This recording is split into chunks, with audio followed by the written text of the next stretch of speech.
Start कर लेते हैं बेटा, आई गेस टाइम हो गया।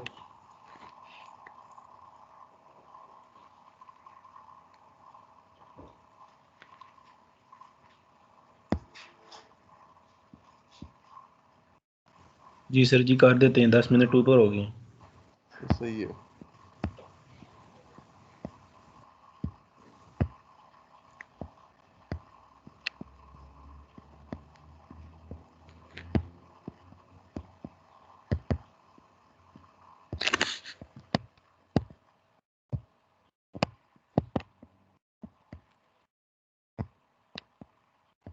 सर जी आज की क्लास जल्दी वाइंड अप हो सकती है? रीजन क्या है बेटा? वो सर मैंने हॉस्पिटल जाना है। एक बंदे की फरमाइश पे हैं, हम क्लास वाइंड अप कर दें? मेरे कहने का मतलब है सर जल्दी अगर हो जाए तो वही कह रहा हूँ ना, क्या would it be fair with other people? बाकी लोगों के साथ ये सही होगा? आप बताएं।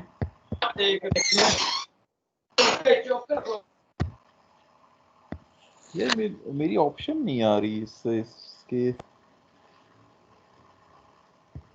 क्या चक्कर है? चलो मैं स्क्रीन ही शेयर कर देता हूँ।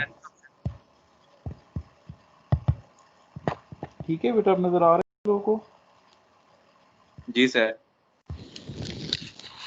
चलो बिस्मिल्लाहिर्रहमानिर्रहीम, कोशिश करते हैं हसन। ठीक है, I would try, but obviously मैं क्लास को लेके चलूंगा। तो हसन रिकॉर्डिंग स्टार्ट कर रहे हैं बेटा, ठीक है? आज का जो बेटा हमारा टॉपिक है, it's about the conditional probability. ठीक है, it is little different from the conventional probability which we have studied in the previous classes. ठीक है, जिसमें हम प्रोबेबिलिटी कैसे निकाला करते थे? हम किसी भी इवेंट की प्रोबेबिलिटी हम कहते थे कि this is equivalent to number between that is exist between 0 and 1, और उसको निकालने का तरीका हमारे पास ये था कि हम small n divided by capital N कर लिया करते थे, तो हमारे पास प्रोबेबिलिटी निकल आया करती थी। ठीक है बेटा, आज बेटा हम जो पढ़ने जा रहे हैं that is the conditional probability. ठीक है, जैसे कि इसके नाम से ही वाजिया है कि in this we are going to find such probabilities of कोई कंडीशन हमारे पास रिक्वायर्ड हो। ठीक है, जिसमें कंडीशन गिवन हो। ठीक है, यानी कि स्ट्रेट फॉरवर्ड प्रोबेबिलिटी नहीं होगी, किसी इवेंट की हम डायरेक्ट प्रोबेबिलिटी नहीं निकाल पाएंगे। रीजन ये होगी कि उस इवेंट की प्रोबेबिलिटी किसी और चीज पे डिपेंड कर रही होगी। समझ आ गई बेटा? तो यहाँ पे एक चीज आ गई है, यहाँ पे हमें एक लॉक लग गया कंडीशनैलिटी का। ठीक है, एक कंडीशन लग गई है। ऐसे केसेस में बेटा जब हम इवेंट्स की प्रोबेबिलिटी निकालेंगे तो इनको बेटा हम बोलते हैं conditional probability.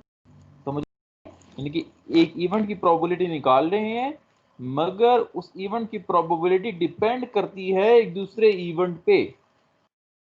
Clear? So this is known as the बेटा कंडीशनल प्रोबेबिलिटी। ये यहाँ पे बेटा इसकी डेफिनेशन पढ़ लेते हैं। Conditional probability is defined as the probability of an event given that other event has already occurred. समझ आ गई? यानी कि इवेंट की प्रोबेबिलिटी निकालने जा रहे हो गिवन दैट और सच दैट कि एक इवेंट ऑलरेडी हो चुका है। Are you getting my point बेटा?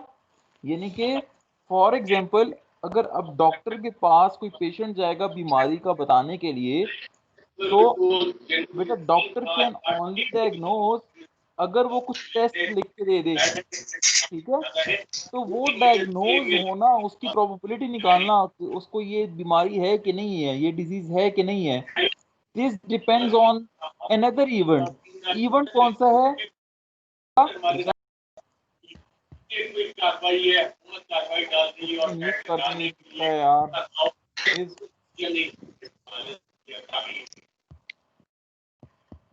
ठीक है, समझ आ गई बेटा? So the conditional probability is the probability of event given that other event has already occurred, एक इवेंट हो चुका है, फिर आप अगले एक इवेंट निकालने जा रहे हैं जो कि पिछले वाले पे डिपेंड करता है। ठीक है, तो बेटा इसको हम रिप्रेजेंट कैसे करते हैं, इसको डिनोट कैसे करते हैं बेटा, इसको रिप्रेजेंट करते हैं इस वाले निशान से। ठीक है, और इसको रीड आउट ऐसे करेंगे कि probability of event A, probability of event ए, ठीक है बेटा, जिसको मैंने रेड पे हाईलाइट कर दी है, given that B has, that event B has already occurred. समझ आ गई बेटा। अब इसमें कंडीशन आ गई है, प्रोबेबिलिटी इवेंट ए की निकालने जा रहे हो, ठीक है, बशर्तिया ये कि इवेंट बी हो चुका है, वो माजी का हिस्सा बन चुका है, इवेंट बी के रिजल्ट आ चुके हैं, अब तब ही इवेंट ए की प्रोबेबिलिटी निकलेगी।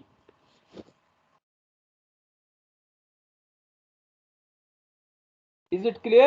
So in the conditional probability, the probability of one event is dependent on the result of other event which has already occurred. समझ आ गई बेटा। इसको बेटा ये जैसे मैंने आपको बोला कि रिप्रेजेंट करने का तरीका ये है कि प्रोबेबिलिटी ऑफ, इसमें ए की प्रोबेबिलिटी निकालने जा रहे हो, अच्छा बी की नहीं, probability of event A given that B has already occurred. ठीक है, and this relation, this is equivalent to probability of A and B divided by probability of event B, जो कि पहले ही हो चुका है, इवेंट बी हो चुका है। तो जब वो हो चुका है, वो माजी का हिस्सा बन चुका है, तो उसकी प्रोबेबिलिटी आप आराम से निकाल सकते हो ना। तो हम इन दोनों की इंटरसेक्शन को डिवाइड कर लेते हैं उस इवेंट से जो कि ऑलरेडी हो चुका होता है। ठीक है बेटा। सिमिलरली इसको अगर हम उल्टा कर दें कि probability of event B such that A has occurred, it is again equivalent to probability of A intersection B divided by P of A. Here we are dividing it by P of A because the probability event A has already occurred.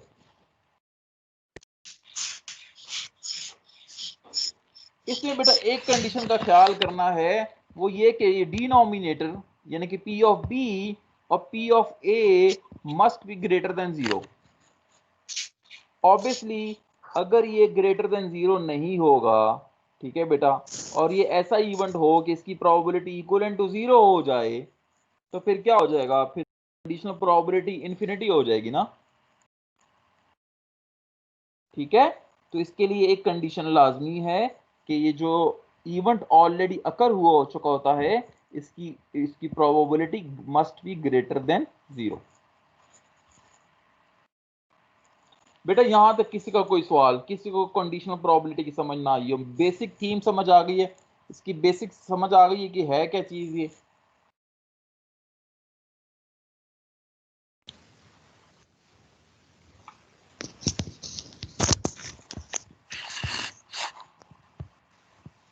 Jamshed ji, Jamshed. Sir अस्सलाम वालेकुम sir. वालेकुम अस्सलाम। Sir ये मतलब कि वो हम इस पे ज्वाइन नहीं थे हो रहे, तो अभी 5 मिनट पहले ऐड हुआ, थोड़ी सी समझ नहीं आई, अगर मैं रिपीट कर दूं थोड़ा मेहरबानी होगी आपकी। यार वैसे एक बात बताऊं, उसको ना ये थोड़ी रिपीट सी करने वाली कहानी really that you थोड़ा know सा that बता दें बस, मतलब कि उर्दू में थोड़ा सा बता दें, समझ आ जाएगी इंशाल्लाह। मैं मैंने बता बाकी देता हूँ जमशेद, ठीक है, तो अगर प्लीज नेक्स्ट टाइम टाइम पे आया करो। तो मुझे ना ये वो क्या कहते हैं, ये रिपीट टेलीकास्ट बहुत बुरा लगता है। नहीं सर, वो मुझे तो समझ आ गई थी, लेकिन थोड़ा सा मैं कह रहा हूँ एक दफा, क्योंकि अगर लेक्चर होगा फिर मुझे आगे समझ नहीं आएगी। दोबारा दोबारा करा देता हूँ बेटा, कोई प्रॉब्लम नहीं है। तो बेटा अभी आज हम ये कंडीशनल प्रोबेबिलिटी समझ रहे थे, ठीक है। तो बेटा कंडीशनल प्रोबेबिलिटी ऐसी प्रोबेबिलिटी है कि इसमें हम ऐसी इवेंट की प्रोबेबिलिटी निकालने जा रहे होते हैं जिसकी प्रोबेबिलिटी डिपेंड करती है एक दूसरे इवेंट के रिजल्ट पर। ठीक है, तो वो दूसरा इवेंट हो चुका होता है, उसके रिजल्ट आ चुके होते हैं, तब ही इसकी प्रोबेबिलिटी निकलेगी। तो बेटा यही लिखा हुआ है जमशेद के the probability of event A such that the other event has already occurred, event B हो चुका है, उसके रिजल्ट आ चुके हैं, अब आप इवेंट ए की प्रोबेबिलिटी निकालने जा रहे हो जिसकी प्रोबेबिलिटी डिपेंड करती है बी के होने या ना होने पर। ठीक है बेटा, ऐसी प्रोबेबिलिटी को जमशेद हम बोलते हैं कंडीशनल प्रोबेबिलिटी। ठीक है मतलब कि कि one sir probability, the probability of one event is dependent on the result of other event which has already occurred, which is past now, जो कि माजी का हिस्सा बन चुका है इवेंट बी, उसके रिजल्ट आ चुके हैं। उस रिजल्ट के मुताबिक अब हम उसको देखते हुए प्रोबेबिलिटी ऑफ ए निकालने जाएंगे जो कि अभी नहीं हुआ। इवेंट ए अभी नहीं हुआ, इवेंट ए की प्रोबेबिलिटी निकालने जा रहे हो इवेंट बी को देखते हुए जो कि हो चुका है। अब समझ आई जमशेद? यस सर समझ आ गई। तो वो कैसे निकालेंगे जमशेद? उसके लिए हमारे पास बेटा ये रिलेशन है, कंडीशनल प्रोबेबिलिटी का रिलेशन है, जिसमें हम कहते हैं कि हम इवेंट ए की प्रोबेबिलिटी निकालने जा रहे हैं गिवन दैट बी हो चुका है, तो that is equal to probability A intersection B divided by probability of B which has already occur, B पहले ही हो चुका है। तो सर जो हमें पहले गिवन होगी बी की मिसाल के तौर पे, हाँ? तो उसकी जीरो होगी तो वो हम इसकी प्रोबेबिलिटी ये कंडीशन मतलब कि अब नहीं लागू होगी ना, फिर P of A divided by B ये नहीं निकल पाएगी। सॉरी से बेटा आपका सवाल नहीं समझा, मैं कह रहा हूँ सर ये जैसे आप रेड कलर में लिखा हुआ है पी ऑफ बी मतलब कि probability of be greater than 0 होनी चाहिए, हाँ तो हाँ फिर ये ही लाजमी, ये निकाल सकेंगे। ये लाजमी है बेटा। देखें जमशेद, अगर ये इक्वलेंट टू 0 हो गई, फॉर एग्जांपल ऐसा इवेंट है यानी कि इवेंट इक्वलेंट टू 0 का मतलब क्या है जमशेद? के वो इवेंट हुआ ही नहीं, बिल्कुल ऐसा ही है ऐसे ही ना, सर। या उसके चांसेस 0 है अकरेंस के। तो बेटा जब ये चीज डिनोमिनेटर में, तो मैथ्स का बेसिक रूल है ना, जब डिनोमिनेटर 0 हो जाएगा जी फिर बेटा ये हमारा फंक्शन ही वैलिड नहीं रहेगा ना। Anything divided by 0 is infinite, बिल्कुल ऐसे सर। तो फिर तो ये रिलेशन हमारा वैलिड ही नहीं रहेगा ना बेटा, फिर तो इन्फिनिटी यानी कि जो चीज एग्जिस्ट ही नहीं करती। ठीक हो गया सर। तो दैट्स व्हाई सर बेटा एक ये चीज लाजमी है कि जो इवेंट हो चुका हुआ होता है उसकी प्रोबेबिलिटी 0 नहीं होनी चाहिए, हमेशा 0 से ग्रेटर होनी चाहिए। That is the basic condition of conditional probability. क्योंकि सर जब 0 से डिवाइड करेंगे तो सर वो अनडिफाइन हो जाएगा। हाँ अनडिफाइन हो जाएगा ना बेटा, एग्जैक्टली तो अनडिफाइन हो जाएगा तो फिर वो काम हमारा खराब हो जाएगा ना। अच्छा, इसमें बेटा जो इंपॉर्टेंट चीज है, कुछ रिलेशंस में आप लोगों को बता दूं कि एक मिनट में यहीं से कॉपी कर लेता हूं मैं, क्या ढूंढता रहूंगा कि बेटा this thing is equivalent to this thing, ये आप लोगों ने शायद पढ़ा भी हो अपनी कई मैथ्स में, ठीक है। This thing is equivalent to this thing and but conditional probability में A such that B, oh sorry, is not equivalent to, तो इज नॉट को कैसे लिखूं यार, यूं कर देता हूं,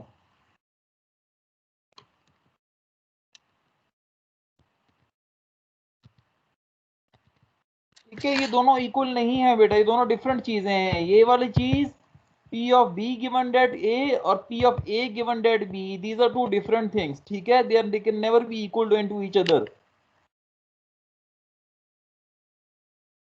ठीक है। समझ आ गई? सही जी सर, आ गई है, बिल्कुल समझ आ गई। किसी का कोई क्वेश्चन तो नहीं है? आगे चलो। जी सर चलें आगे। चलें जी, ओके। ये एक एग्जांपल आ गई है जो कि आप लोगों ने मेरे साथ करनी है और हमने मिलके करनी है, ठीक है। जिसमें अब हम ये बेटा ये प्रॉब्लम है कंडीशनल प्रोबेबिलिटी का, ठीक है। तो बेटा इन क्वेश्चंस में प्लीज आपने ना जो स्टेटमेंट रीड करनी है ना क्वेश्चन की, बहुत गौर से रीड करनी है, क्योंकि एग्जाम में आपको ऑब्वियसली ये तो नहीं बताया जाएगा ना कि कंडीशनल प्रोबेबिलिटी का सवाल है, कंडीशनल प्रोबेबिलिटी निकालो, ये हरगिज नहीं लिखा होगा, ठीक है। तो ये बेटा आपको खुद से आपके दिमाग में इतनी कॉमन सेंस आपकी होनी चाहिए कि आपको पता लग जाए सवाल को देखते ही कि ये कंडीशनल प्रोबेबिलिटी का सवाल है या ये कन्वेंशनल नॉर्मल प्रोबेबिलिटी का सवाल है, ठीक है।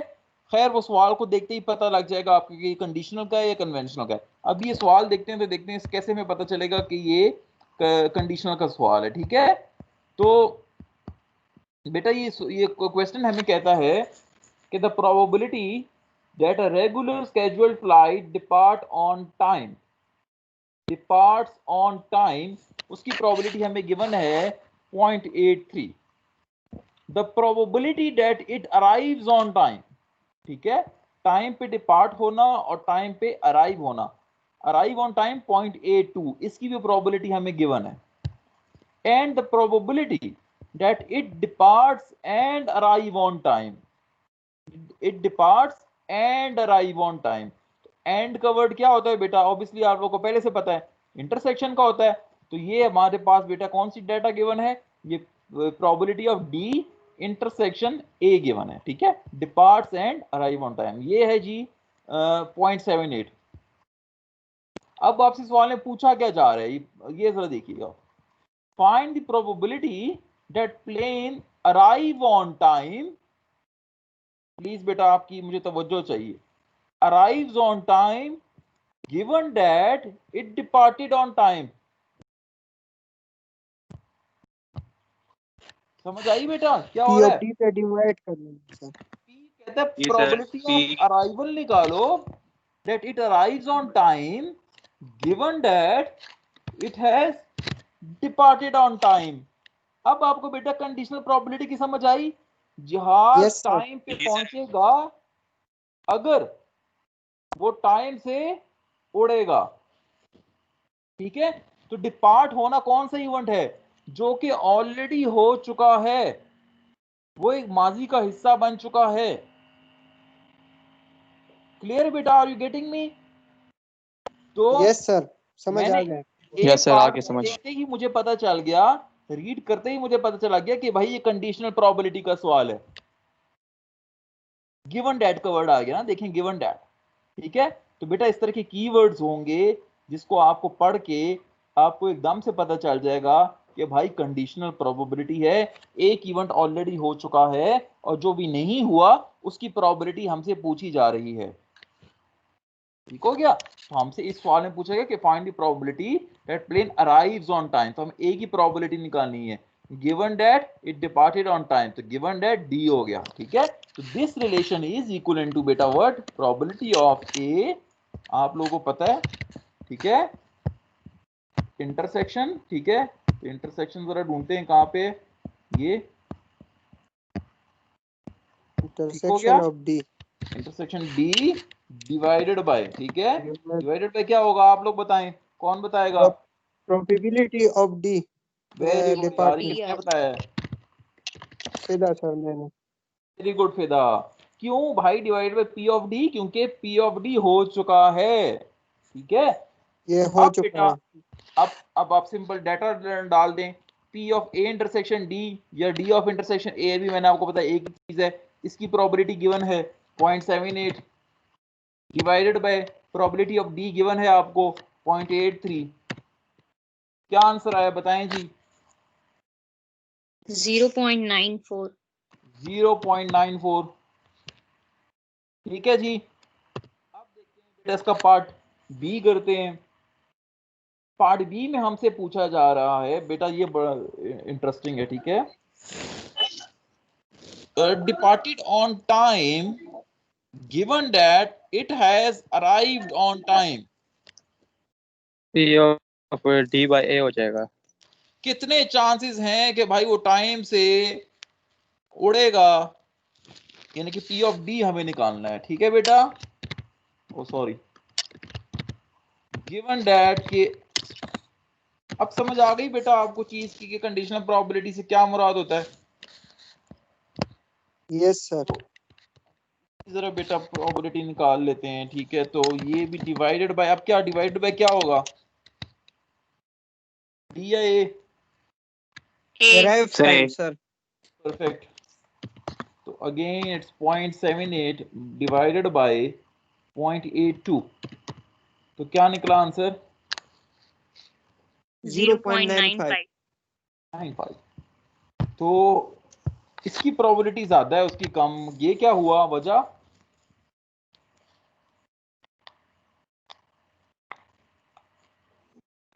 सर इसकी वजह ये है कि वो टाइम पर पहुंच चुका है, तो अगर वो टाइम पर पहुंच चुका है तो फिर हमें ये पता लगता है कि अगर वो टाइम से उड़ा होगा तो तब भी टाइम पर पहुंच चुका है ना, क्योंकि गिवन है कि टाइम पर वो आ चुका है। ऐसे ही है, ऐसे ही है, टाइम पे पहुंच चुका है तो ये उसकी प्रोबेबिलिटी ज्यादा होगी कि वो टाइम से उड़ा हुआ होगा, ठीक है ना।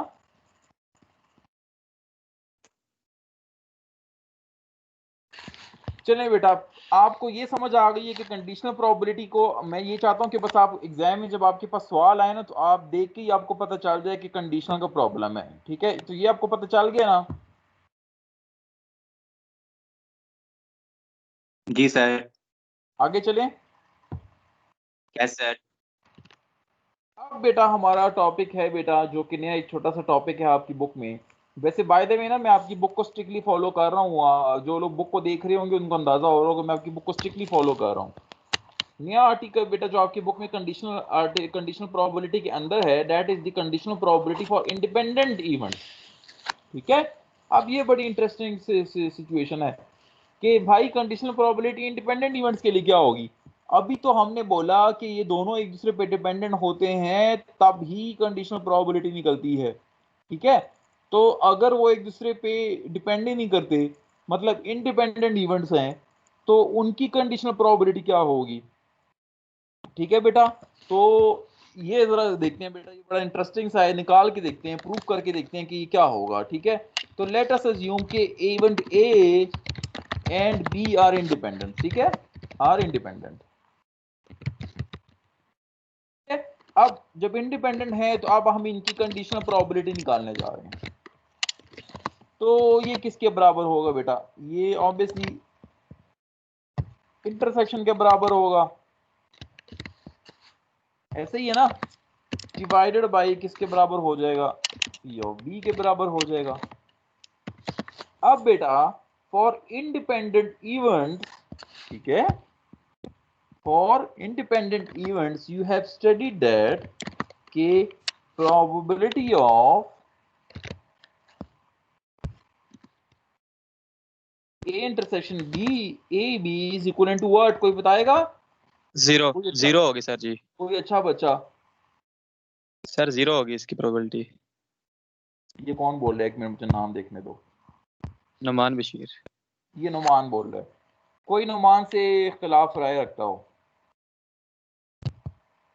मैं बहुत चीख चीख के बोला था लास्ट लेक्चर में इस बात पे, मैंने बोला था ये दो मुख्तलिफ चीजें हैं और उन दोनों के लिए मैंने स्पेशली अलग स्लाइड रखी थी। ये सर पी होगा ना? क्या होगा ये जो कुछ जानजेब आप बोले? तो सर मोहम्मद अब्दुल्ला। हाँ अब्दुल्ला आप बोले, क्या बोले बेटा? Sir P B. हाँ वेरी गुड, शाबाश बेटा, आप लोग भूल गए हैं, लास्ट लेक्चर लगता है किसी ने नहीं पढ़ा। For independent events intersection is equal to the product of their individual probabilities, भूल गए हो? अगर मैं आज क्विज ले लेता तो फिर क्या होता बेटा? म्यूचुअली एक्सक्लूसिव के लिए इंटरसेक्शन 0 होता है, कांजेब, म्यूचुअली एक्सक्लूसिव के लिए। सर मैं प्रोडक्ट ही बोल रहा था, वो जीरो किसी और ने बोला था, मैंने कहा था इन सही दोनों का है, प्रोडक्ट। सही है। अच्छा अच्छा, वो 0 किसी और ने ठीक बोला हो गया सर। था। वो किसने बोला था फिर, मैं उल्टा हो गया हूँ, आई एम सॉरी, ठीक है बेटा। It is equal to the product of their individual probabilities, independent के लिए, अच्छा वो म्यूचुअल एक्सक्लूसिव के लिए 0 हो जाता है। तो ये इंडिपेंडेंट इवेंट है, तो इंटरसेक्शन बेटा हम रिप्लेस कर सकते हैं इन दोनों के प्रोडक्ट से, यस सर। रिप्लेस कर दो। डिवाइडेड बाय क्या हो जाएगा, P of B, probability of B हो जाएगा और ये कट तो जाएंगे, B of P, P of B cut जाएगा, पी ऑफ ए बच जाएगा, क्या बच जाएगा, ये बच जाएगा। पी तो क्या प्रूव हुआ, ऑफ कौन ए बताएगा, प्रूफ क्या हुआ, क्या बात साबित हुई इससे? ये इक्वल आ गया फर्स्ट वाली की प्रोबेबिलिटी के, जैसे पी ऑफ हाँ ए बाई बी लिखा है तो एक वो इक्वल। B पे डिपेंड करता ही नहीं है कि B हो या ना हो। सर B करता चाहे ही नहीं बाहर में, probability of A intersection B is equivalent to the probability of A only, ठीक है। So बेटा in such case if two events are independent of each other, so the conditional probability become equal to the conventional or the normal probability. Obviously जब उसमें dependency ही नहीं रही तो condition कहां से आ गई,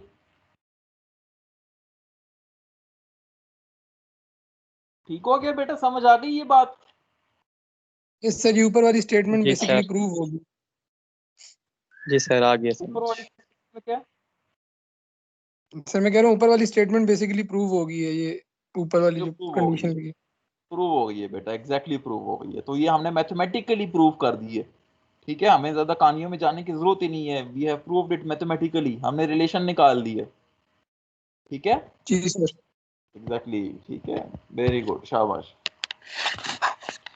चलें बेटा आगे चलते हैं, किसी का कोई सवाल तो नहीं है ना? ये मुझे बार बार रेज हैंड आपके देखने पड़ रहे हैं, एक्चुअली वो स्लाइड्स मेरी नहीं शेयर हो रही हैं यार, पता नहीं क्या चक्कर है, मैंने स्क्रीन ही शेयर कर दी है।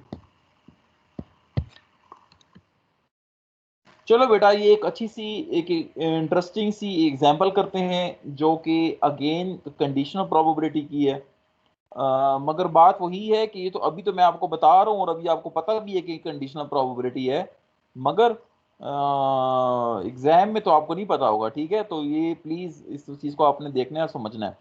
बेटा ये कुछ डाटा है हमारे पास टीनेज बच्चों का, ठीक है, और उनमें 3 कैटेगरीज हैं बेटा, उन बच्चों में ए बी सी में डिवाइड कर दिए गए, ठीक है। ए ऐसे हैं जो कि कॉलेज ग्रेजुएट्स हैं, ठीक है। बी जो है बेटा जिनका ग्रुप है वो स्मोकर्स हैं, ठीक है। सी जो है बेटा उनको हार्ट डिजीज है, ठीक है, उनको कोई हार्ट की प्रॉब्लम है। उनकी प्रोबेबिलिटीज भी गिवन है, ठीक है बेटा। सो प्रोबेबिलिटी ऑफ टीनेज की जो कॉलेज ग्रेजुएट्स हैं उनकी 0.7 है। स्मोकर्स की प्रोबेबिलिटी के they smoker as they are smokers, तो उनकी प्रोबेबिलिटी 0.1 है। They have some heart disease, तो उसकी प्रोबेबिलिटी मजीद कम है जो कि 0.05 है, ठीक है। तो ये तीनों इवेंट्स की प्रोबेबिलिटीज आपको गिवन है, ठीक है। अब क्वेश्चन हमसे क्या किया जा रहा है, क्वेश्चन ये हमसे सी बाय किया जा रहा है कि what is the probability that teenage has the heart disease, ठीक है, given that he is a college graduate। ये पी सी बाय ए हो जाएगा ना सर? वेरी गुड यार, शाबाश। तो बेटा एक सोल्यूशन हमारे पास क्या हो जाएगा कि प्रोबेबिलिटी दैट हमने क्या निकालनी है, that he has a heart disease, ठीक है। तो हार्ट डिजीज कौन सा इवेंट है, C, given that he is a college graduate. College graduate कौन सा इवेंट है, इवेंट ए। ए वाला this is equivalent to, oh sorry P intersection C intersection A. हाँ बेटा एक मिनट, मैं कहीं से वो इंटरसेक्शन का साइन फिर मुझे लेना पड़ता है, यहाँ से कॉपी कर लेता हूँ।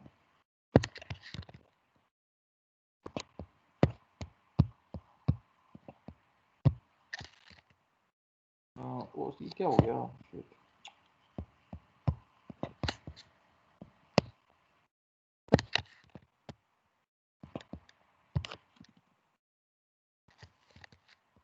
ठीक है बेटा, डिवाइडेड बाय पी ऑफ ए, ठीक है। प्रोबेबिलिटी क्या सर इसका निकला आंसर सर इसमें पहले बेटा, इसमें एक चीज मिसिंग है, वी डोंट हैव गिवन, हमारे पास ए इंटरसेक्शन सी की इंफॉर्मेशन नहीं गिवन।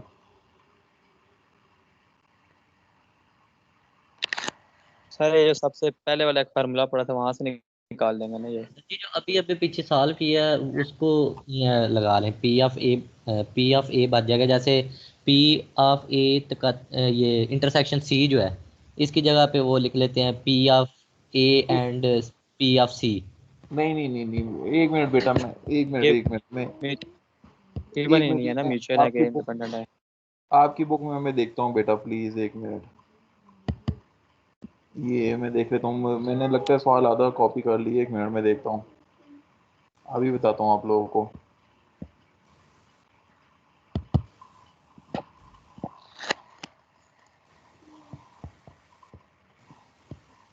ये डाटा आधा गिवन है हमें, ये हमें पूरा मिलना चाहिए ना। एक मिनट,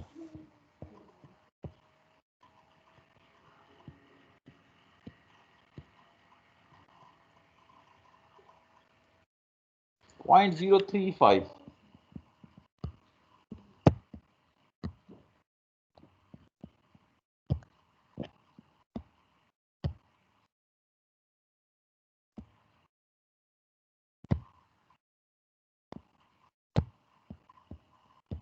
बेटा sorry, what you have given, आपको दो इंफॉर्मेशन गिवन है, ये वाली प्रोबेबिलिटी भी गिवन है 0.035, ठीक है, और एक और भी गिवन है probability of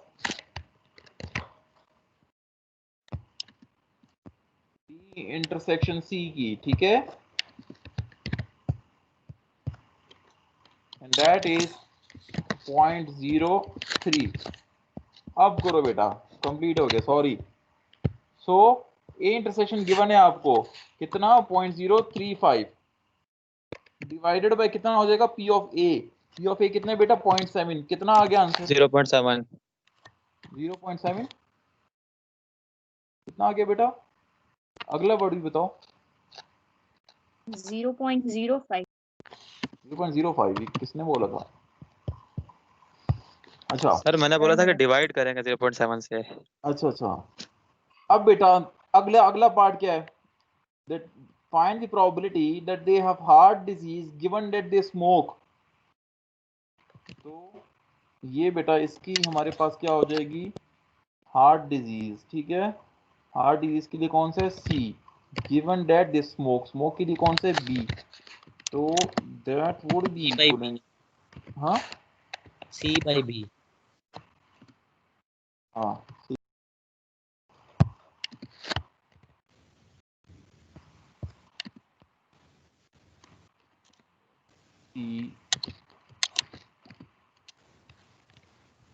B। 0.03 divided by P of B, P of B 0.1, कितना आंसर आया बेटा, 0.3। 0.3। 0.3, ठीक है। इस बेटा आपने नोट की, हेयर इन दिस क्वेश्चन हमारे पास जो रिलेशन था वो था heart disease versus college graduate, part A में, ठीक है। पार्ट बी में जरा रिलेशन देखो किस चीज का है, हार्ट डिजीज वर्सेस स्मोक। तो डोंट यू सी बेटा सर कि ये जो जो दो स्मोकर्स, इवेंट्स हैं ये एक दूसरे से रिलेटेड है कि नहीं है, स्मोक करोगे तो हार्ट डिजीज बिल्कुल होगा ना आपको, ऐसा ही है सर। नहीं है, मगर कॉलेज ग्रेजुएट हो और उसको हार्ट डिजीज हो, कोई तुक बनती है इन दो डिजीज में, नहीं नहीं बनती ना। तो आपने वो कहने बेटा एक बात नोट नहीं की, P of C given that A की जो प्रोबेबिलिटी निकली है it is exactly equal to the probability of C। C what की does it sir show, what does it show, मतलब कि सर सर इसका सेकंड की मतलब ये है कि ज्यादा। दोनों इंडिपेंडेंट है, दोनों इंडिपेंडेंट इंडिपेंडेंट है। है, इंडिपेंडेंट है, ठीक है, वो होने भी चाहिए। कॉलेज ग्रेजुएट का हार्ट डिजीज से क्या ताल्लुक, मगर पार्ट बी में देखो they are highly correlated to each other, कि if you smoke you must get heart disease, ठीक है। Now this is not equal to P of C, या समझ आ गई बेटा आपको, यस दैट्स ग्रेट। तो एक इंडिपेंडेंट का बेटा हमारे पास एक एग्जांपल क्लियर हो गई, ठीक है। मजीद आपकी मैं भी आपको कुछ एग्जांपल्स करवाऊंगा भी जो कि आप लोगों ने अपने बुक से करनी है। अच्छा, जो एग्जांपल लास्ट टाइम मैंने दी थी वो कर ली है आप सब लोगों ने? Yes sir. तो अगर मैं भी फरमाइश करूं कि मुझे दिखा दो,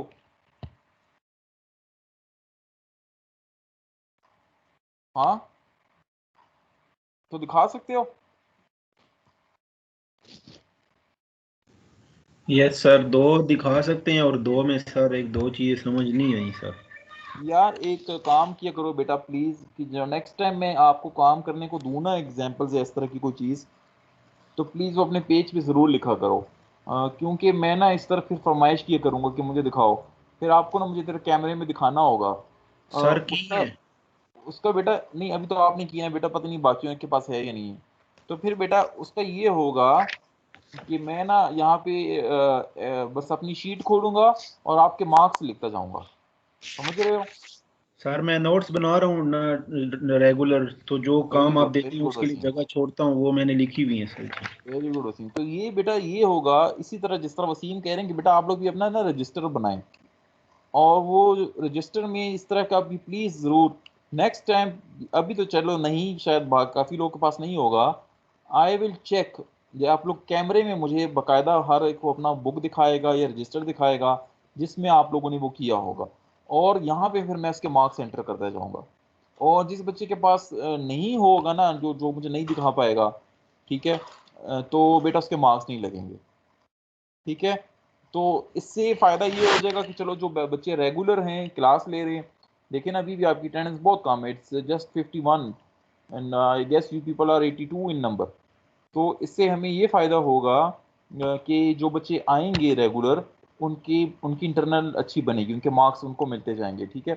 आई will count them as assignments, ये आपकी असाइनमेंट्स काउंट होती जाएंगी, ठीक है।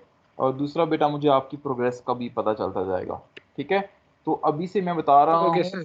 Please maintain your registers from next class onwards, ठीक है। ये मैं पिछले सेमेस्टर में करता हूँ बेटा, आप लोग अपने सीनियर से पूछ लें, वो मुझे यूं पकड़ के रजिस्टर दिखाते थे, मैं उनका काम देखता था, तब ही उनकी मार्क्स लगाया करता था। उन्होंने मुझे कोई भी असाइनमेंट सबमिट नहीं कराई, मैंने उनकी जितनी भी असाइनमेंट्स दी ना सारी ऐसे देख के ही लगाई हैं। बस वो मुझे यूं दिखाते थे कैमरे में पकड़ के, मैं देखता था कि उन्होंने किया हुआ है, तभी उनके मार्क्स लगते थे, ठीक है। ये सेंड करने वाला काम शायद मैं बहुत कम ही करूँ, मुझे इसी तरह देखना पड़ेगा। तो नेक्स्ट क्लास से प्लीज बी केयरफुल। चलें बेटा, ये एक बहुत इंटरेस्टिंग बुक है, जो एग्जाम्पल है, सॉरी, जो कि अगेन मैंने आपकी बुक से ली है, ठीक है। थोड़ी सी ट्रिकी है, थोड़ी सी मुश्किल है, मगर आप लोगों ने समझना है और मेरे साथ चलना है, ठीक है। इसको ज़रा बेटा पढ़ो। ये एग्जाम्पल हमें कहती है कि in one bag contain 4 white ball and 3 black balls, ठीक है, and second bag contain 3 white and 5 black balls, ठीक है। बेटा हमारे पास दो बैग हैं, ठीक है, और दो बैग्स में ये वाइट और ब्लैक बॉल्स पड़े हैं, ठीक है, और ये डिफरेंट रेशियो से पड़े हैं, इधर 4-3 की रेशियो से पड़े हैं, उधर 3-5 की रेशियो से पड़े हैं, ठीक है। सवाल ये है कि वो कहता है कि one ball is drawn from the first bag and placed unseen in the second bag, what is the probability that the ball now drawn from second bag is black? अब बेटा आसान अल्फाज में मैं आपको ये एग्जांपल समझाऊं, हमारे पास बेटा दो बैग्स हैं। एक्चुअली में सर, जी जी जी जी सर ये स्क्रीन नहीं शो हो रही, काइंडली ये आप देखें। यार ये पता है इशू, आई डोंट नो, एक मिनट बेटा मैं दोबारा करता हूँ। सर हमें शो हो रही है। अच्छा हो रही है बेटा, ये फिर आपका कोई इशू होगा। सर हमें शो हो रही है। जी सर, स्क्रीन तो शो। अब होगी बेटा या अभी भी नहीं हुई? अब हो गई, मैंने दोबारा से किया है। हो रही। चलें चलें बेटा, अच्छा तो अब बेटा आसान अल्फाज में मैं आपको समझाऊं, हमारे पास दो बैग हैं और उनमें बेटा वाइट एंड ब्लैक बॉल्स पड़ी हैं, ठीक है।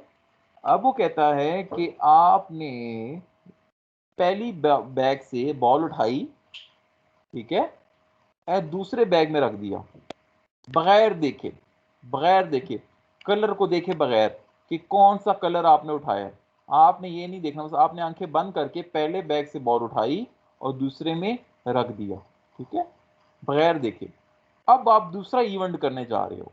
दूसरा इवेंट क्या है कि अब आप दूसरे बैग से कोई बॉल उठाने जा रहे हो, ठीक है, दूसरे बैग से बॉल उठाने जा रहे हो। वो कह रहे कि उसकी प्रोबेबिलिटी निकालो कि जब आप दूसरा बैग से बॉल उठाने जा रहे हो, ये कितनी प्रोबेबिलिटी होगी कि जो बॉल आपने उठाई है वो ब्लैक इन कलर है।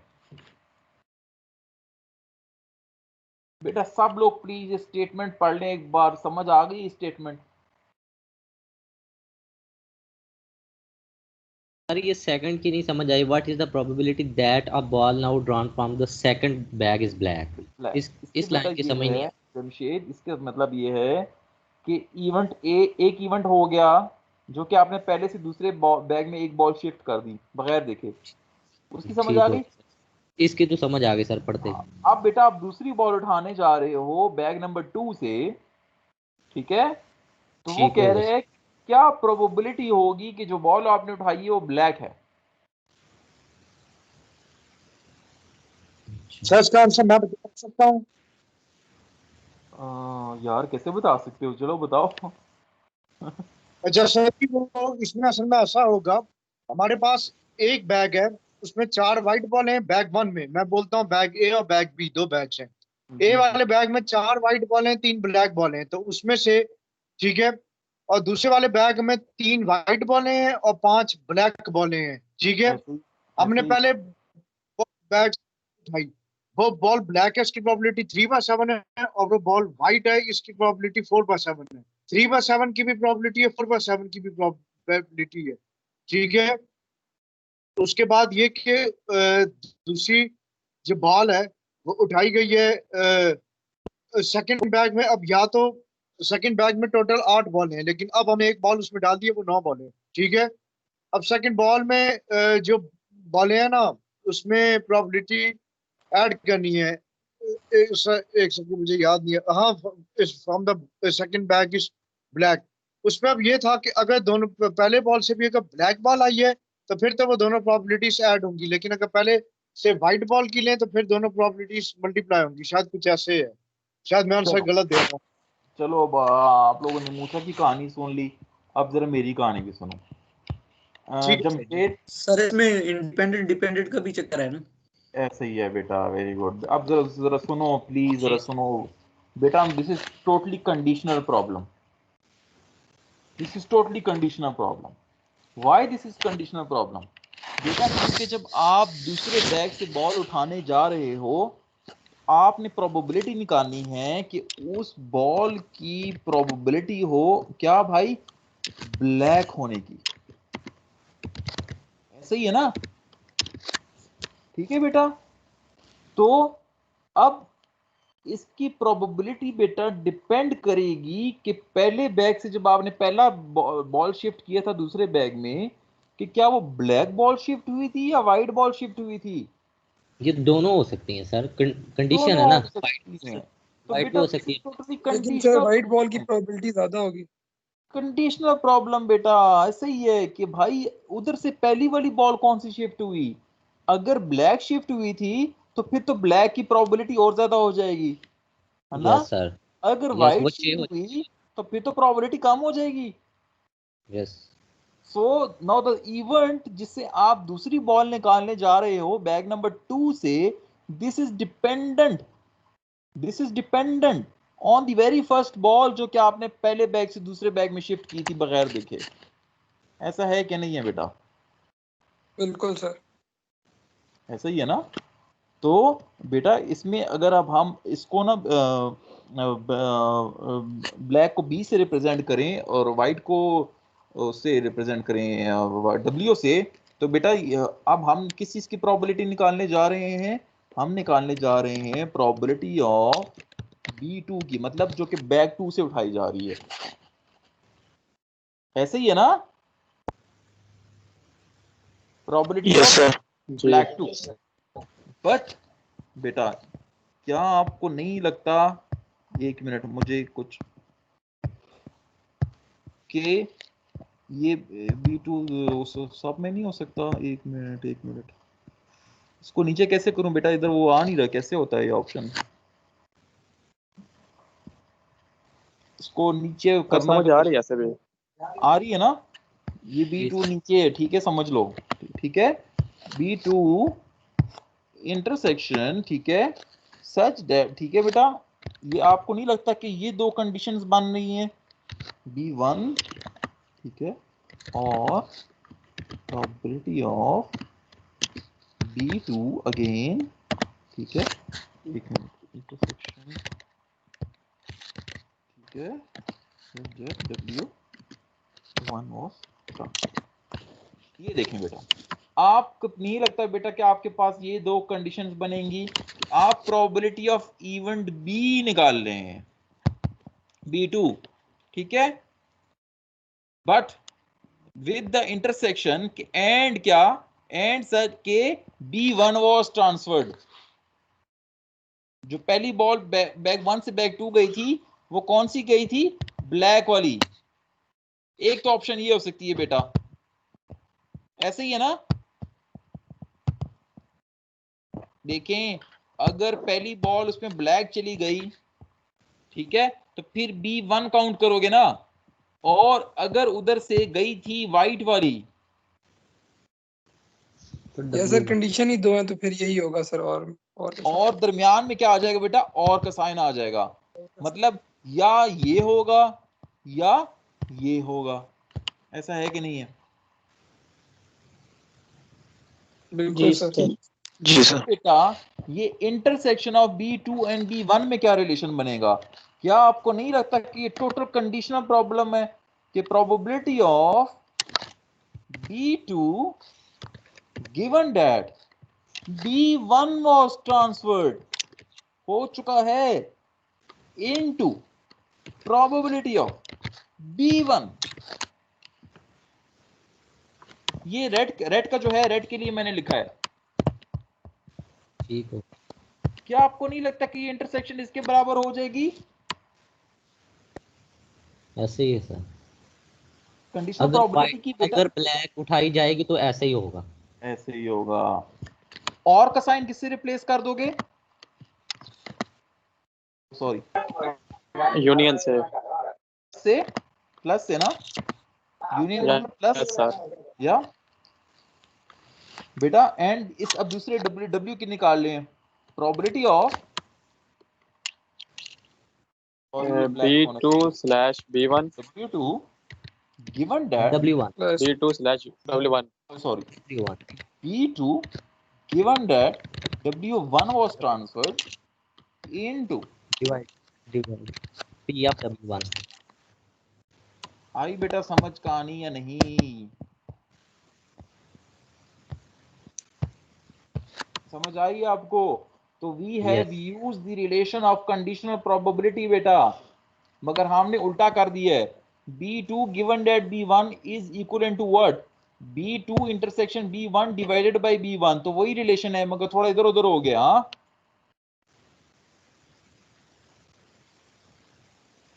कंडीशनल प्रोबेबिलिटी है कि नहीं है? सर है। यस सर, ऐसा ही है। कंडीशनल प्रोबेबिलिटी है बेटा। अगर इसको मैं अकेले अलग-अलग करके लिख लेता हूँ आपको समझ आ जाए ये किसके बराबर है बेटा।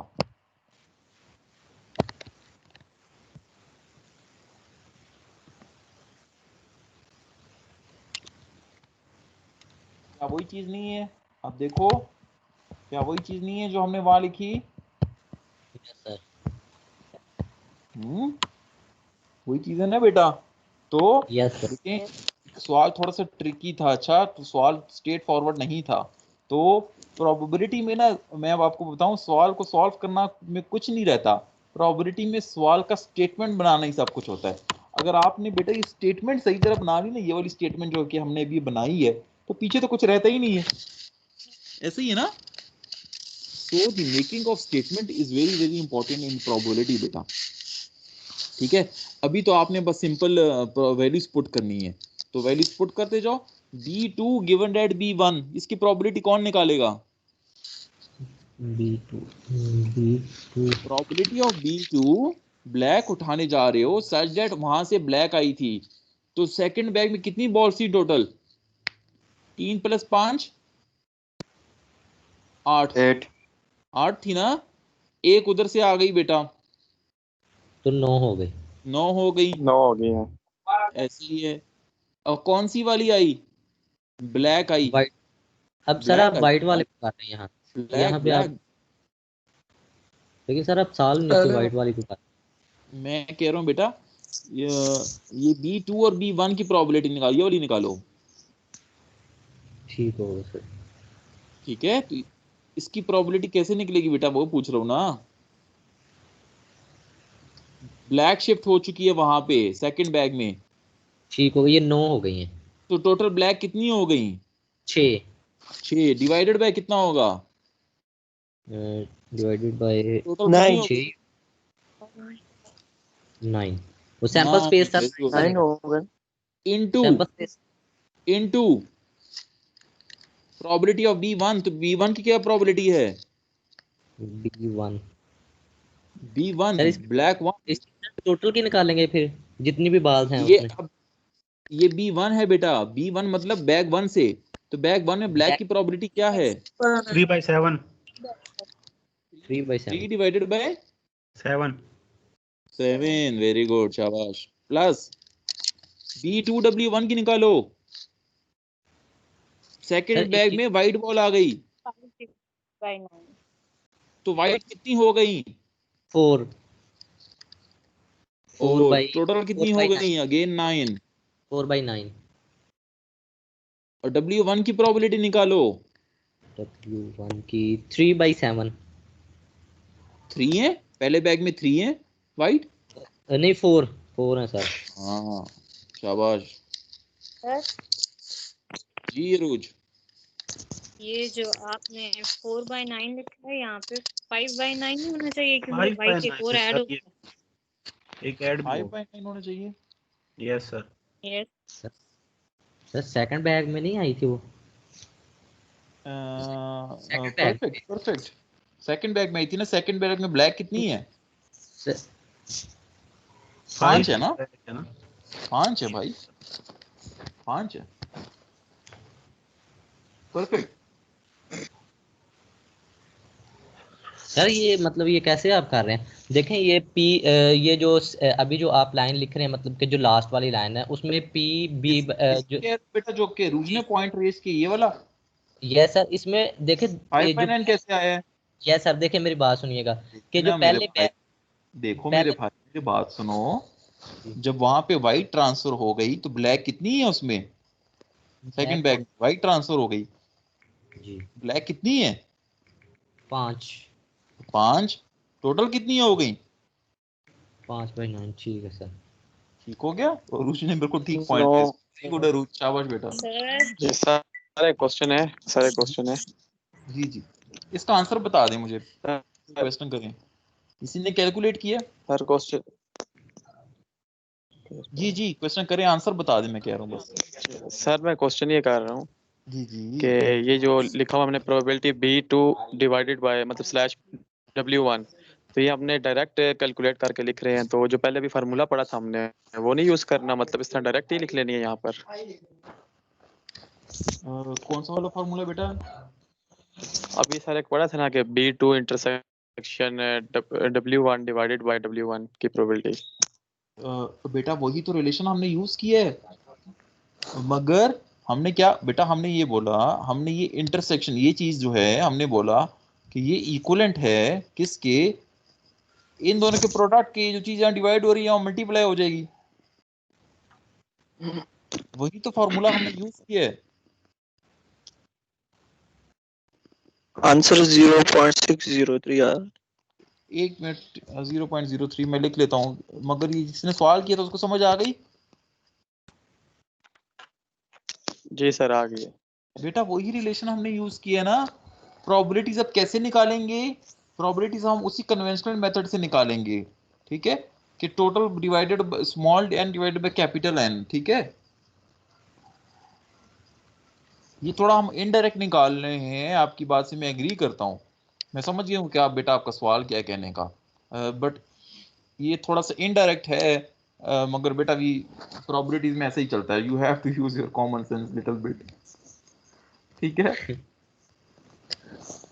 तो आप सही हो गया। जैसे कि थोड़ी सी मुश्किल होती है बेटा। सर जी जी जी अरूज, सॉरी आपने पहले भी सवाल पूछा था। सर अरूज नहीं है, खतीजा है। जी जी खतीजा, सॉरी ये वो बेटा मैं आप लोगों को स्क्रीन नहीं देख पाता ना, वो मुसीबत ही है। जी बोले जी खतीजा। कुछ नहीं सर, वो मैं बता रही थी कि मैं बोली थी। अच्छा चले हो गए।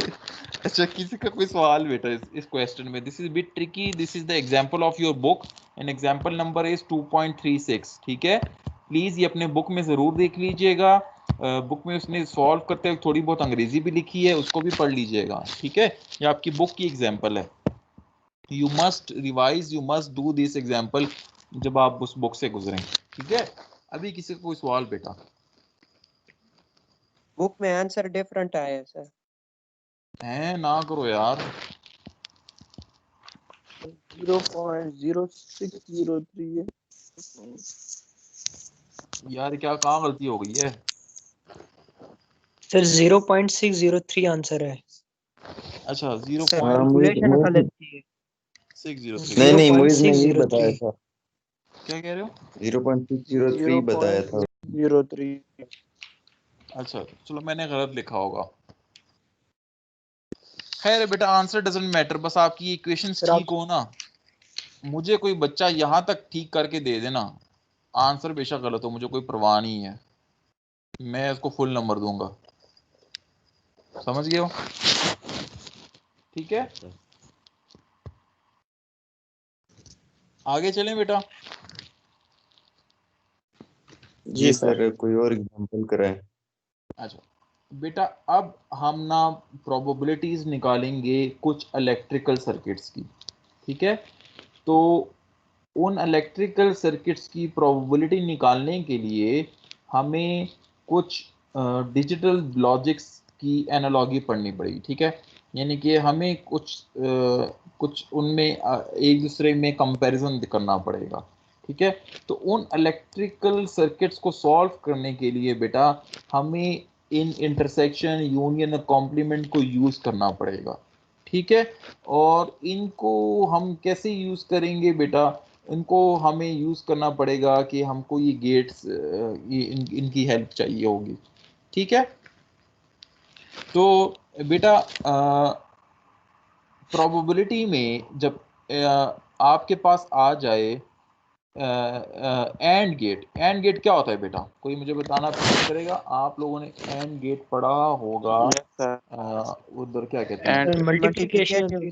ए डॉट बी। एंड गेट में अगर हम ए एक डॉट भी बी इनपुट पढ़ा 0 होगा। हो जाए तो आउटपुट 0 आती है। ए ए डॉट बी डॉट होता बी है सर। पढ़ा होगा, मतलब कि आप लोगों ने उसको एज अ मल्टीप्लायर पढ़ा होगा, ऐसे ही है ना? सर मल्टीप्लायर पढ़ा होगा। तो Yes, बेटा sir. जब आपके पास कहीं भी कोई दो चीज बेटा जब मल्टीप्लाई हो रहे हों, या इलेक्ट्रिकल की दुनिया में हम उसको ऐसे बोलेंगे कि दो चीज अगर सीरीज में लगे हुए हों, ठीक है बेटा, तो आपने उसको ट्रीट करना है इंटरसेक्शन।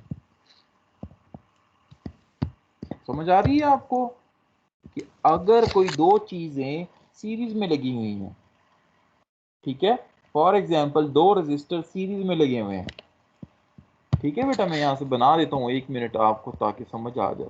ये एक रजिस्टर बन गया बेटा, ओहो ठीक है, एक रजिस्टर बन गया, ये दूसरा बन गया। ठीक है बेटा, और इनमें they are connected like this. तो ये बता किस किस कनेक्शन है? इन दोनों में कौन सा कनेक्शन है? सीरीज है ना, ऐसे ही है बेटा। Yes So we would treat these as a multiplication, and multiplication, by this multiplication we would mean that we are taking the intersection of these two. समझ आ गई? तो जब आप इलेक्ट्रिकल सर्किट्स की प्रोबेबिलिटी निकालने जा रहे होंगे, तो बेटा जहां पे कोई दो डिवाइसेस आपस में सीरीज में कनेक्टेड हों, ठीक है, तो आपने उनको क्या ट्रीट करना है? इंटरसेक्शन। ठीक है, जब आप उनकी प्रोबेबिलिटी निकालने जाओगे तो आप कहोगे कि इंटरसेक्शन। इंटरसेक्शन समझ आ गई आपको बेटा? इंटरसेक्शन से मुराद क्या होगा? इंटरसेक्शन से मुराद होगा क्या? बोलें। इंटरसेक्शन से मुराद होगा एंड गेट। इंटरसेक्शन से मुराद होगा सीरीज कनेक्शन। सीरीज कनेक्शन, ठीक है, सिमिलरली बेटा और गेट को कॉन्सेप्ट जब आ जाता है तो और गेट से मतलब हमारा बेटा आप लोगों ने डीएलडी में पढ़ा होगा कि हम और गेट को सिंपल एडिशन भी कह सकते हैं, वैसे ही ना, इसको एडिशन भी कह सकते हैं और बेटा अगले अल्फाज में इनको हम पैरेलल का वर्ड भी कह सकते हैं। ठीक है बेटा, तो जहां पे बेटा कोई दो चीजें आपस में पैरेलल में लगी हो ना, कोई दो डिवाइसेस पैरेलल में लगी हुई हो, तो वहां पे बेटा आपने इनको रिप्लेस कर देना किसी से, यूनियन से। ठीक है, पैरेलल में कैसे लगी होंगी, पैरेलल में ऐसे लगी होंगी, देखो एक डिवाइस ये लग गई, ठीक है, और दूसरी डिवाइस ये लग गई। ठीक है, अब पैरेलल में ये कैसे कनेक्टेड होंगी बेटा, ये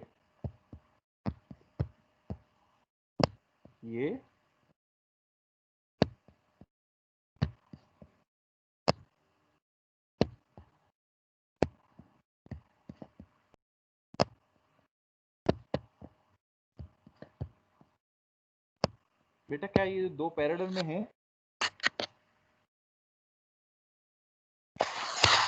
क्या ये दो डिवाइसेस पैरेलल में है, पैरेलल है ना? यस सर, ये पैरेलल है। हाँ, तो जब आपके पास ऐसे सर्किट आ जाए बेटा जिसमें दो डिवाइसेस पैरेलल में लगी हो और आपने इनकी प्रोबेबिलिटी निकालनी हो, तो बेटा आपने उसको पैरेलल को किस इक्वेशन से रिप्लेस कर देना है, यूनियन से। ठीक है बेटा, समझ आ गई आपको?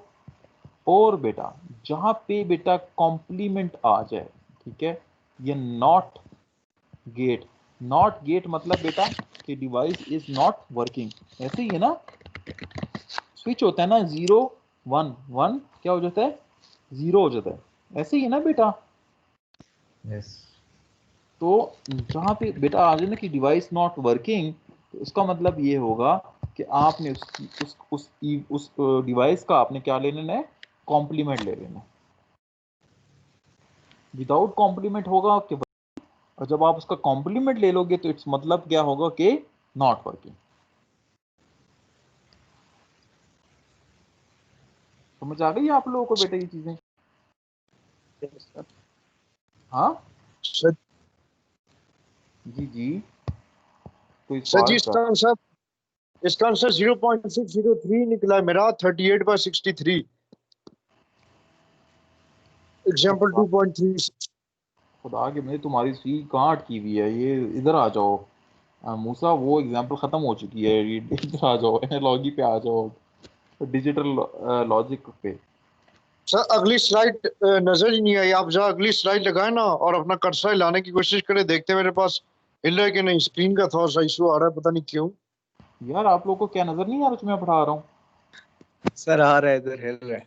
आ रहा है सर जी नजर आ रहे मूसा, तुम वो अपना कुछ हिलाओ, मेरा हिलाने से कुछ नहीं होगा। नेट का बड़ा तंग करता है, ये बड़ा गंदा है नेट, ये तंग करता है बहुत ज्यादा, क्या करें। चलें चलें, अल्लाह ताला खैर करे। चलें मूसा, मूसा, नेट चेंज करवा लो। हाँ तो बेटा अब हम करते हैं एक एग्जांपल, ठीक है? समझ आ गई ना कि कैसे करना है, कौन सर्किट क्या लगे हो तो क्या करना है आप लोगों ने। हाँ, सीरीज में लगे होंगे इंटरसेक्शन, पैरेलल में लगे होंगे यूनियन, आपको कोई कहे कि डिवाइस काम नहीं कर रही तो उसका मतलब है कॉम्प्लीमेंट। ठीक है, तीन चीजें याद है ना? आगे चलें एग्जांपल पे। Yes sir. जी सर। चलेंगे एग्जांपल पे आज। अब बेटा ये आ गया इलेक्ट्रिकल सिस्टम की एग्जांपल, ठीक है? अब हम आहिस्ता आहिस्ता ना प्रोबेबिलिटी की एप्लीकेशन की तरफ आएंगे। अब हम आहिस्ता आहिस्ता प्रोबेबिलिटी को यूज़ करेंगे आपकी इंजीनियरिंग में, ठीक है? तो ये पहली सीढ़ी है कि प्रोबेबिलिटी को हम यूज़ करने जा रहे हैं आपकी इंजीनियरिंग में, ठीक है? तो बेटा ये एक इलेक्ट्रिकल सिस्टम गिवन है जिसमें 4 कंपोनेंट्स लगे हुए हैं, ए बी सी डी। बेटा इन कंपोनेंट्स में कैसे लगे हुए हैं आप देख सकते हैं कि ए और बी जो है वो सीरीज में लगे हुए हैं, ठीक है? सी और डी जो है वो आपस में पैरेलल में लगे हुए हैं, ठीक है? और बेटा ये सी और डी का कॉम्बिनेशन है, ये सीरीज में है किसके साथ, ए और बी के कॉम्बिनेशन के साथ, ऐसे ही है ना? Yes sir. जी सर, ऐसा ही है। सवाल उसने बेटा आपसे क्या पूछा है, सवाल ये पार्ट ए में जरा प्लीज देखिएगा, पूछा हुआ है उसने कि find the probability that the entire system works. बेटा एंटायर सिस्टम वर्क से मुराद ये है कि करंट अगर हम ए पॉइंट पे दें तो वो करंट हमें इस जगह रिसीव हो, मतलब कि ए जो कंपोनेंट है वो भी काम करे, बी जो कंपोनेंट है वो भी काम करे, सी जो कंपोनेंट है वो भी काम करे, डी जो कंपोनेंट है वो भी काम करे, चारों के चारों कंपोनेंट काम करें। When we give the current at this point, we should receive the current from other side, तभी इंटायर सिस्टम वर्क करेगा ना। ऐसा है कि नहीं है बेटा? क्या आप लोग मुत्तफिक है मेरे से? Yes sir. ठीक है, तो अब बेटा हमने क्या करना है, प्रोबेबिलिटी की लगा के अब आपने प्रोबेबिलिटी निकालनी है कि इंटायर सिस्टम वर्क। तो इन सवालों को करने का तरीका ये होता है बेटा कि सबसे पहले आप इनकी इक्वेशन डिराइव करते हो। तो अब आपने इक्वेशन डिराइव करनी है बेटा, ठीक है। तो इक्वेशन अब इसकी कैसे डिराइव होगी ये जरा देखिएगा, बहुत ए इंटरसेक्शन बी हो जाएगा, ए इंटरसेक्शन बी हो जाएगा, और फिर इसके साथ प्लस होगा, नहीं फिर मल्टीप्लाई होगा, बी हो जाएगा, ठीक है। इसके साथ मल्टीप्लाई हो जाएगा, इंटरसेक्शन दोबारा हो जाएगा बेटा, ऐसे ही है ना? एक मिनट, यस सर। और ये क्या हो जाएगा बेटा? C union A B D, C union D होगा, और ये बड़ी ब्रैकेट्स लगा देते हैं, ऐसे ही करते हैं ना। ये बेटा आपके पास अब इसकी इक्वेशन बन गई है जो कि प्रोबेबिलिटी डिफाइन करेगी when the entire system work. समझ आ गई है बेटा या नहीं? सर ये वर्क इंडिपेंडेंट, ठीक है। अब बेटा जो प्रोबेबिलिटी ऑफ ईच कंपोनेंट की वर्किंग है ना वो गिवन है, यानी कि प्रोबेबिलिटी ऑफ ए गिवन है आपको, वो है 0.9, और probability of B, probability of working B वो भी गिवन है 0.9। ये जो इनके अंदर 0.9 लिखा हुआ है ना बेटा, ये इनकी प्रोबेबिलिटीज हैं, इनके वर्किंग की प्रोबेबिलिटीज हैं, ठीक है। मतलब आपके पास कौन सी चीज गिवन है, आपके पास पी ऑफ ए भी गिवन है, ठीक है। एक मिनट, आपके पास पी ऑफ ए भी गिवन है कितनी 0.9, इसी तरह आपके पास पी ऑफ बी भी गिवन है, सारी गिवन है, ठीक है बेटा। तो ये डाटा आपके पास गिवन है, ठीक है। दूसरा बेटा इस सवाल में आपको ये कंडीशन दे दी गई है कि assume that 4 components work independently, ठीक है। ये कंडीशन दे दी गई है कि इन चारों का आपस में कोई ताल्लुक नहीं है, ये कंपोनेंट जो हैं एक दूसरे के बिल्कुल इंडिपेंडेंट हैं। ए का बी के साथ कोई ताल्लुक नहीं है, सी का डी के साथ कोई ताल्लुक नहीं है, सी का ए के साथ कोई ताल्लुक नहीं है, बी का डी के साथ कोई ताल्लुक नहीं है, ठीक है। तो बेटा आप जब, तो ये तो बहुत आसान हो गया ना, इंडिपेंडेंट हो गया। तो जब इंडिपेंडेंट हो गया तो ए इंटरसेक्शन बी को बेटा हम रिप्लेस कर सकते हैं क्या इनके प्रोडक्ट से? मल्टीप्लाई करेंगे। यस सर, हमें पता है भाई कि इंडिपेंडेंट है, जब इंडिपेंडेंट है तो फिर तो हम इंटरसेक्शन को प्रोडक्ट से रिप्लेस कर लेते हैं ना। अब बेटा ये वाला इंटरसेक्शन भी किससे रिप्लेस हो जाएगा? प्रोडक्ट से, ठीक है। तो डॉट हो जाएगा जी, ये भी प्रोडक्ट से रिप्लेस हो गया। अब बेटा सी यूनियन डी को सॉल्व करना हमारे लिए चैलेंज है।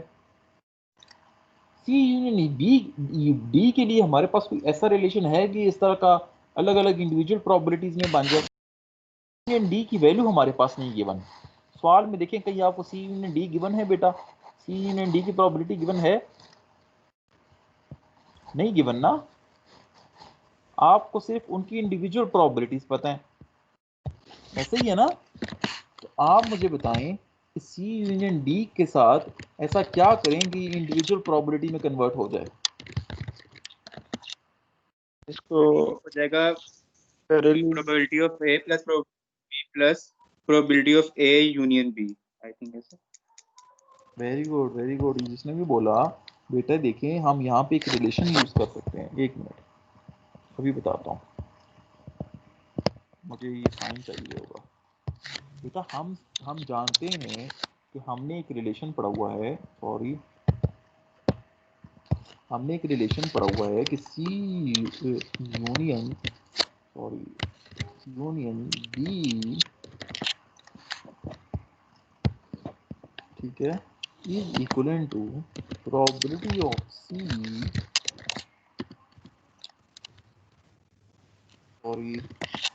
plus probability of D yes minus करते थे ना, याद है? प्रोबेबिलिटी ऑफ, या नहीं याद? मेरे ख्याल में नहीं याद याद है ना। सर, इंटरसेक्शन सर होगा। माइनस करते हैं सर। तो बेटा आपको नहीं लगता कि C union B, sorry C union D है यार, सी यूनियन डी हम यहाँ से निकाल सकते हैं?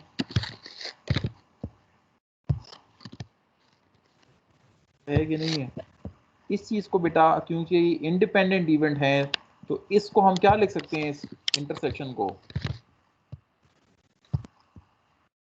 इसको हम क्या लिख सकते हैं? अगेन मल्टीप्लाई प्रोडक्ट के, very good, this is equivalent to probability of C dot probability of D.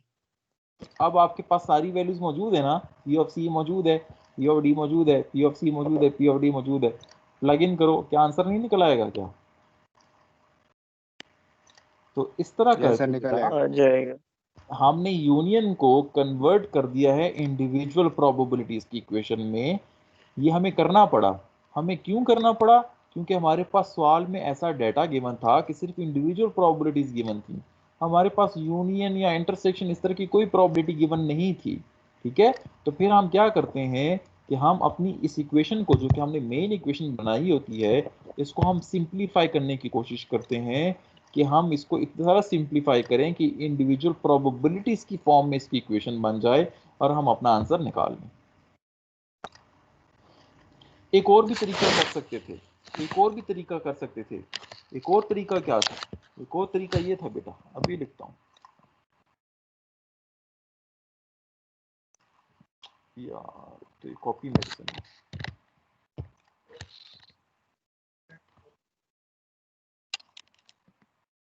बराबर है बेटा, क्या ये इसके बराबर नहीं है?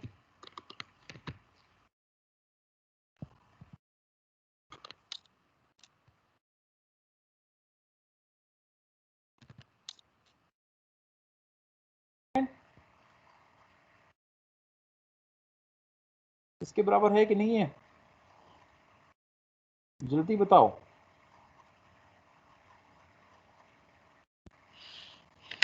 सर है इसके बराबर। इसके है ना? इक्वल ही है सारी। Probability of event plus probability of its complement is always equal to 1। याद है? यस। पुरानी बातें याद होनी चाहिए ना। ठीक है, फिर बेटा जब इस पे कॉम्प्लीमेंट अप्लाई हो जाएगा तो हमें लॉ क्या बताता है? ये किसके बराबर हो जाएगा? किसके बराबर हो जाएगा? क्या ये इसके बराबर नहीं हो जाएगा? सी ऑफ यूनियन सी किससे को रिप्लेस हो जाता है जब उसका कॉम्प्लीमेंट ले लेते हो? प्रोडक्ट से। प्रोडक्ट के इंटरसेक्शन के बराबर हो जाएगा ना। और इंटरसेक्शन हम किससे रिप्लेस कर लेंगे? प्रोडक्ट से। समझ आ गई? तो इससे भी हो सकता है। दोनों तरीकों में से कोई भी तरीका करोगे बेटा, आपके पास आंसर सेम आएगा। Did you get that? Yes sir. Yes sir. आप लोगों को बस जो मेन चीज है ना बेटा, वो ये मेन इक्वेशन बनाना है, ये बनाना, ये इक्वेशन ठीक बना लो ना, आगे फिर सिंप्लीफाई वो काम आसान है, वो फिर आप जिस तरीके से करते हो वो कर लो। ठीक है, और सिंप्लीफाई भी हम क्यों कर रहे हैं? इसलिए करेंगे बेटा, हमारे पास ये डाटा गिवन नहीं था, सी यूनियन डी वाला इस तरह। अगर हमारे पास डाटा गिवन होता तो शायद हम ये भी ना करते। ठीक है, समझ आ गई बेटा आप लोगों को इलेक्ट्रिकल सर्किट से प्रोबेबिलिटी कैसे अप्लाई करनी है? हाँ, is it clear? Yes sir. That's good, that's good. चलो बेटा, आज के लिए इतना ही। नेक्स्ट लेक्चर में इंशाल्लाह इसी इलेक्ट्रिकल सर्किट से आगे कंटिन्यू करेंगे, और इसका पार्ट बी भी इंशाल्लाह मैं नेक्स्ट लेक्चर में कराऊंगा। ठीक है, अभी आज के लिए इतना ही खत्म कर लो, क्योंकि मुझे लग रहा है थोड़ा ज़्यादा हो गया। ठीक है, फिर इंशाल्लाह हम नेक्स्ट लेक्चर में इलेक्ट्रिकल सर्किट का चैप्टर क्लोज कर देंगे, और हम कंडीशनल प्रोबेबिलिटी की कुछ मज़ीद एप्लीकेशंस पढ़ेंगे। ठीक है, राइट सर। इंशाल्लाह। इंशाल्लाह। चलिए बेटा, थैंक यू सो मच। हम अपना आपके साथ में ये वीडियो तो नहीं, सॉरी वीडियो तो शायद हसन आपके साथ शेयर करेंगे, ये स्लाइड्स मैं आप लोगों के साथ शेयर कर दूंगा।